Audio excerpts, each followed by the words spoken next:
So, I wanted to spend the last couple of minutes that we have together here to discuss an issue that I think is important and that no one's really spending a lot of time talking about.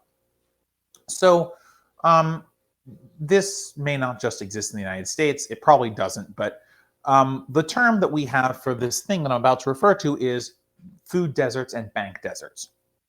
So, what is a food desert and what is a bank desert? Let's start with food deserts.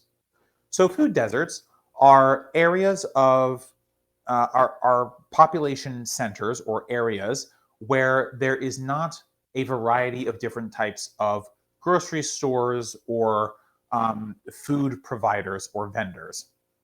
This doesn't have to just be grocery stores, right? It can be butchers, fishmongers, bakeries, patisseries. It can be food delivery services. It can be franchise restaurants. It can be any number of things, right? Where food is distributed, usually fresh food, right? Um, or there can be lots of different food stores around, but none of them have fresh food, right? It's all fried food or packaged food. So a food desert, think of a food desert as a large area or an area that affects a lot of people where it is difficult or impossible to find high quality fresh food. Okay? Or where there is no competition for fresh food distribution and the prices can be artificially inflated. Okay. And what is a bank desert? So a bank desert is very similar to a food desert, but for reputable financial institutions. Now, when I say reputable financial institutions, I mean uh, organizations who are not using fraudulent means to extract your wealth. And I don't mean your employer. I do mean like payday lenders, right? So bank deserts are essentially similar to food deserts, but instead of fresh food, there is no competition for or a lack of banking institutions.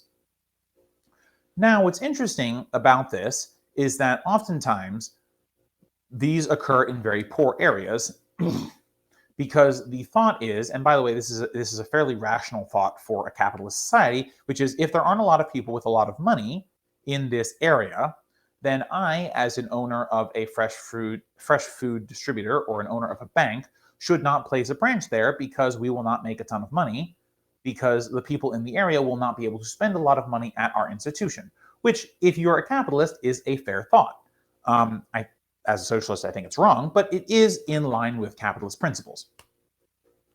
So, what do you do when this is the case? So, actually, there are solutions. In the United States, anyway, for a long time, I think it was up until the 60s, the United States Postal Service also did some banking as a side hustle. It cashed checks, you could take out small loans, and essentially, the government used the fact that every zip code, every postal code for you Europeans, has a post office in it, essentially meant that every postal code had a bank in it, or at least a bank where you could have some small amount of banking done. And you weren't going to predatory payday lenders or check cashers to, you know, cash your paychecks. The government could do this again. It is not without the realm of possibility. And actually, you could throw more services on it too. You could have checking and savings accounts. You could do debit cards. Honestly, the fact that we have bank deserts in this country is one of the realest, crimes against the people of America the government commits on a regular basis, because we don't have to live in a society where there are only banks for the few.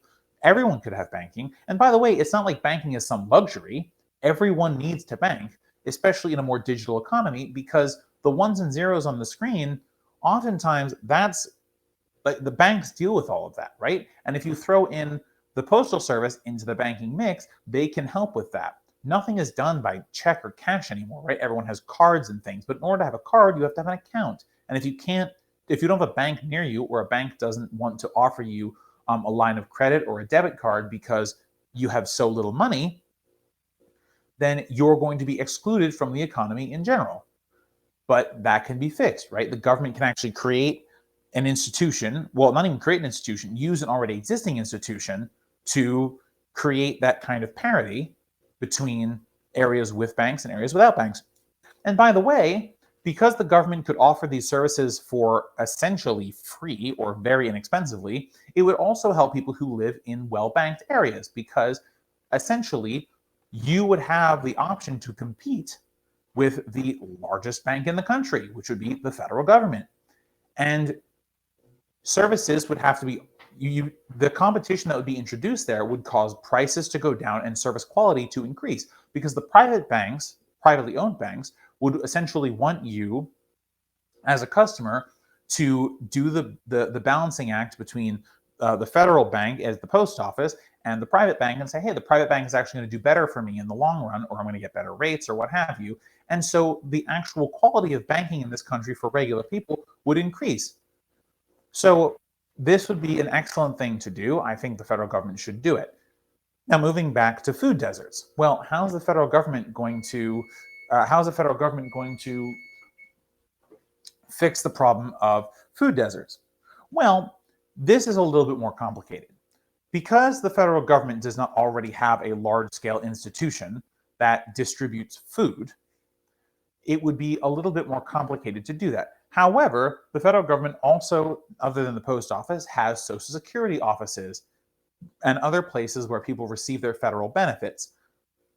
What if the federal government just allocated more money to those benefits and opened up those programs so people had more money to spend on more types of things?